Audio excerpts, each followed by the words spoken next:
je ne vois jamais très loin. Pas assez loin pour moi. J'ai besoin de voir plus loin. Et que mon œil se perde sur un point qu'il n'arrive même plus à distinguer. Et ça ne m'arrive pas à Paris. C'est assez doux. Il y a quelque chose d'assez doux quand je me promène.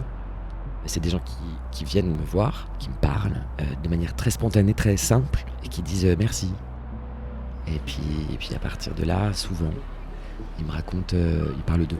J'étais à Biarritz chez une amie, Ouais. mais on avait regardé évidemment, on avait fait cette installation dehors avec l'ordinateur. Vous avez fait pleurer ma mère, donc voilà. Vous l'avez vu en famille alors? Ouais. Et c'est comme si on avait une connexion sans se connaître. On s'attendait pas du tout à ça. J'ai un peu une sensation d'être dans l'organisation d'une grande fête, et comme beaucoup de gens en ont profité, c'est comme si tous les lendemains, depuis ce jour-là, ils venaient dire « C'était chouette cette fête, merci ».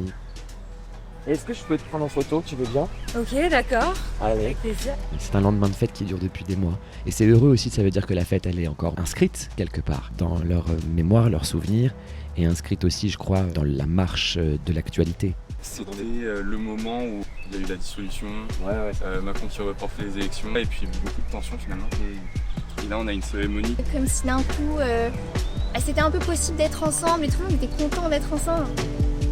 C'est si simple pour redonner une envie d'être au monde ensemble.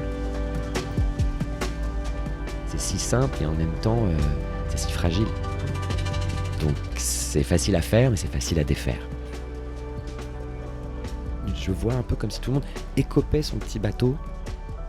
Les petits bateaux, c'est quoi? C'est payer son loyer, l'éducation des enfants, la santé, enfin c'est beaucoup de choses. Cette anxiété-là, elle nous empêche aussi de nous donner de l'espace et du temps pour nous regarder, nous poser des questions et avoir un espace aussi de réflexion partagée qui n'est pas simplement du conflit. Qu'est-ce qui a guidé l'objet artistique de la peinture? On a vécu ce truc, on n'a pas eu une hallucination collective. Et il va falloir que tu la signes. Donc la question c'est, et maintenant on fait quoi? Et vous savez quoi? Peut-être on fait couler le truc, on fait tout couler là, et après on nage. De toute façon, si on commence à écoper son bateau, c'est que c'est quand même mal barré, en vrai. Merci vous. Est-ce que je peux prendre une photo moi aussi? De moi? Ouais, Allez. merci. Mais vous savez, les révolutions, et je parle pas forcément d'une révolution violente, les révolutions, elles se préparent pas, elles se décident pas, elles adviennent. J'ai un espoir, et j'aime bien le on, parce que je crois que c'est forcément de manière collective que ça se fera.